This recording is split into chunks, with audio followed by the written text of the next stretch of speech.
Welcome everyone, Christine here with a discussion about Skulltaker in Total War Warhammer 3 Immortal Empires. And what I'm about to showcase in this video is nothing short of pure freaking insanity. And I do mean that. It is going to be crazy. What am I about to do? You see, Scarbrand, people boast about like, oh, I managed to win a Scarbrand campaign in 10 turns. Ultimate campaign victory. People have done that. But what if you could win a campaign where you're just decimating the entire freaking world in a handful of turns? Once you reach a certain stage in the campaign. Golfang Maneater, not a problem. Oh, why do I not care about battle casualties? Want to catch up to me. By the way, this is unmodded, just in case. Well, what casualties? There are casualties. They exist for Skulltaker. They don't exist. There are no such things as casualties for freaking Skulltaker. It's like he's a walking, living, breathing, walking freaking cheat code. Plenty of people were of the perspective that with the changes to bloodhosts, we would have some limitations on a campaign. Well, I don't think we do. As I said in my Scarbrand video, we might be slower to get to a point of insanity, but that insanity is still existing. And keep in mind, I need to stress this out. This is without any kind of auto resolve mod on the campaign map, or like any mod except Toggle Fog of War enabled. This is insane. Pure freaking madness. And I'm not joking on this. Like, this is just pure bananas what I'm doing right here. Like, I just summoned so many bloodhosts. I think the game may genuinely, like, if I keep doing this to its logical conclusion, and this is not even the final form, by the way, but if I keep doing this to the final form, the game might literally break. Because I don't think the game is optimized to handle this much. But let's keep going. Let's see, and then I'll explain what exactly is going on over here, because there's a lot of shit going on over here. Oh boy, that is a lot. So, okay, we gotta stop. Unfortunately, I have no way of replenishing my movement range right here. Oh, I do still have an army right there, just, yeah, chilling around, low bloodletting, just lustrous stuff. You gotta understand, Skulltaker would be crazier than this. This is that was just turn 26. I could do it even faster if I left Lustria earlier. You can leave Lustria actually earlier than what I did. Me, I was just like, I'll just hang a bit, vassalize Rakar, vassalize Skrulk. Just did that whole episode. Just worth pointing out that having two freaking Dark Elf allies and Skaven ally is pretty powerful in its own right, but it kind of doesn't matter. Also, it's worth pointing out these bloodhosts have taken some damage right here. Just a bit of attrition, right? Well, what is attrition except a number for Skulltaker? I'm literally just gonna start ignoring settlements and I'm gonna go after Lord, because all the benefits that you get with Skulltaker over here are based on killing Lords. So, yeah. This absolute insanity will continue. Until it can't continue, unfortunately. Is there anything I could do to speed this up? Unfortunately, I may have just run out of it, but I'll just do another turn. But kind of worth pointing out, bloodhosts 100% HP. Just, you know, small things. It's the little things. Hello, Carl. Where are you? Let's go beat him up. So he has several armies. Oh, come on, don't do that to me. Blood speaker, I will sear you. No, I should probably try and make a Confederation of Scarbrand. Keep in mind, the stuff that I'm doing here, you can Confederate Scarbrand, you can Confederate Arbol, but really Scarbrand, because he has so much campaign movement. It's like, oh, I'm losing some troops. Do I care? Not really. Not really. I'll just get 10 more bloodhosts. And just keep going. And if I had moved better, perhaps, I wouldn't have even had this issue. My hand cannot be stayed. For the skulls, when the blade, or trophy, and I do wonder. talk at me and you never. Oh, I'm gonna lose some units. Will I? Full HP. Right there. Yeah, that's a bit bananas. So maybe we should recruit more Exalted Bloodletters. What do you think? Just go for the ultimate outcome. The pure insanity that Skulltaker actually is. Still not the final form, by the way. But how are my Bloodletters 100% HP? What the hell is going on? Did he not think these things through? Maybe they did, but then they put him on Lestria to just contain him? What do I know? What do I freaking know in this situation? Yeah, let's just get some chosen. Who cares, basically? Carl France may show up and ruin our day. I've also done the whole ritual of like going after Golfag, going after Gorbad. Like Skulltaker is probably the only one who can go after all three of them very easily. Well, Golfag can go after them as well, but it's kind of like the vision thing, and whether or not you get the contract and all that kind of stuff, right? Did Carl, for instance, run away? It's like, yeah, I'm done. Chill. Peace. There's no peace, only war. The Marienburgers run away. Well, that won't help you. Literally run away from their fortified castle. I laugh at that notion.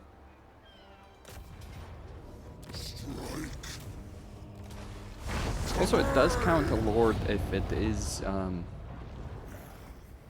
in an army like. Can we just auto-resolve Corone? Don't even get me started on what I could do if I... Ooh, Pyrrhic victory. Half my army is dead. Is it? Freaking is it? Bloodhosts aplenty. This is the true Tower X experience in Warhammer 3. Maybe this is what CA was afraid of Scarbrand being in Warhammer 3. Who do we go for? I refuse. Now, unfortunately, that's not going to give me the replenishment I want, because there's no lords. We need more lords over here. Doesn't matter.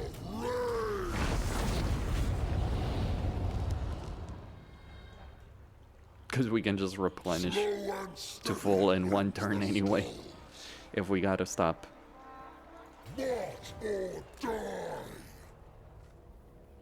Okay, so what really is going on that I'm able to pull off this bullshit? And how am I able to keep my bloodhosts at 100% HP, even though, you know, we're obviously taking casualties from the attrition?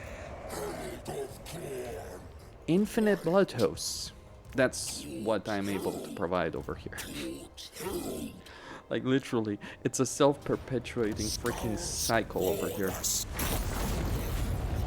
By the way, like, on that note, Like, oh, we got a bloodhost. Maybe, can we kill Elspeth with this?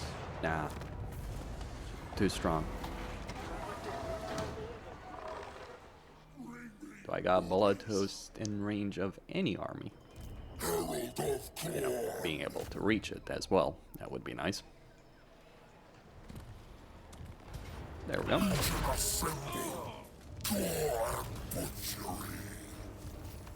Now, of course, the mechanic that's replenishing these bloodhosts only applies to to Skulltaker's army. Not to all other armies. It's already crazy as is. So what's really going on? Well, there's a couple of things. Really. So first off, we have the Wanderer. He gives you 30% campaign movement range for your faction leader when you're defeating a lord. But this is on top of the 10% campaign movement. Remember, he has 10% campaign movement range, but he also has all Khorne lords, legendary lords, regular lords have the Blood God's Vigor. This particular ability gives you 30% campaign movement range after winning a battle. So that's already a big point in his favor. But then we also have ceaseless determination. So you can do the math. So, you know, you get 40% from skill line, 30%, so that's 70%. If you're defeating a lord when you're raising a settlement. That is pretty crazy. But you also got to keep in mind, Scar Bloodwrath is giving you 10%, his 10% campaign movement range by default, all those good things, right? If the master And wills it. it's, and you know, basically he's replenished it full. If you defeat the Lord. Now, it's kind of really interesting dynamic over here.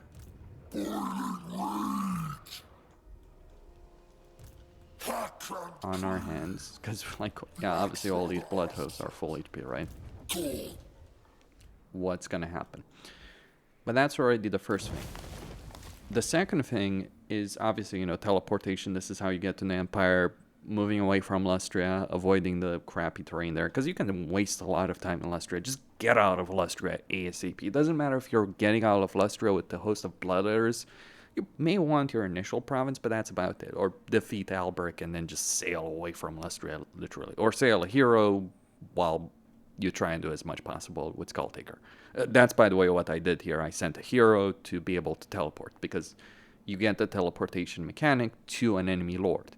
But then we have the extremities over here. And at these extremities, the Demon Hunter and the Pyre Lord, they're really giving you the power over here. So you can understand here. For all armies, I'm getting 25% chance of destroyed Demons of Khorne units to be restored after battle. Then 50% HP for destroyed Demons of Khorne restored after battle. And Skulltaker's army is fully replenished after defeating a lord. Yeah, that's pretty damn freaking crazy when you consider all of this put together. I'm not sure why it's showing this text twice, barely enough, but either way. So you get a situation where if you fight enough battles, even if your bloodhosts are at 1 HP or units are completely decimated, you can restore them fully. Or rather, you can restore Skulltaker's army.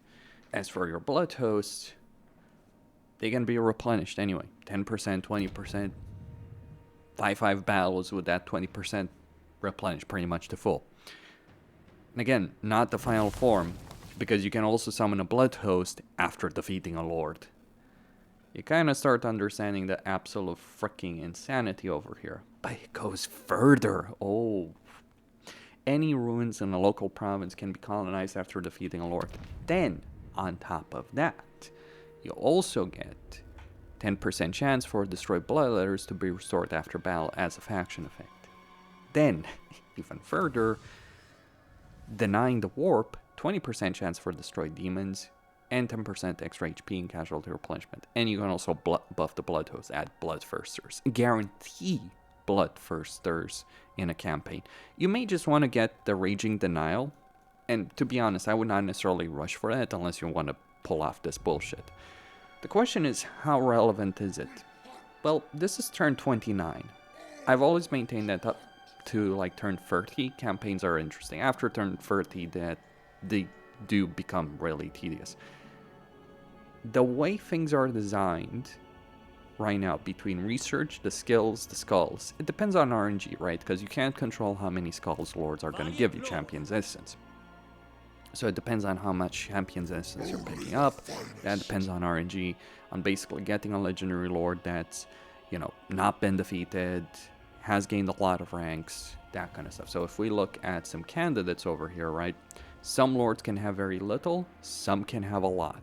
Like Gorbad has 100, for instance. Typically speaking, you won't generally see more than 100, but getting 100 is a lot. Like Igeclaw gave me 100. Yeah, I went to war with Igeclaw. Why do you think there's no Skavenblight over here? Then I basically accepted his submission over here, and he dropped to 32. Interestingly enough, that it does drop if they flee from a battle. That's a bit annoying, because, like, yeah, obviously when you're showing up with an army like this, they're probably going to want to flee from the freaking battle. But it is insane. So you add all of these things together, you can end up in a situation where the question you might be asking yourself, and the question I'm sure a lot of people might want to answer, is not necessarily how many turns does it take for Skulltaker to reach a stage where, you know, he's just summoning infinite bloodhosts and all that, and literally you're auto-resolving your way with those bloodhosts. I haven't even controlled these bloodhosts. Don't get me started on what I could have done with them. But you start asking yourself the obvious question. How many turns does it take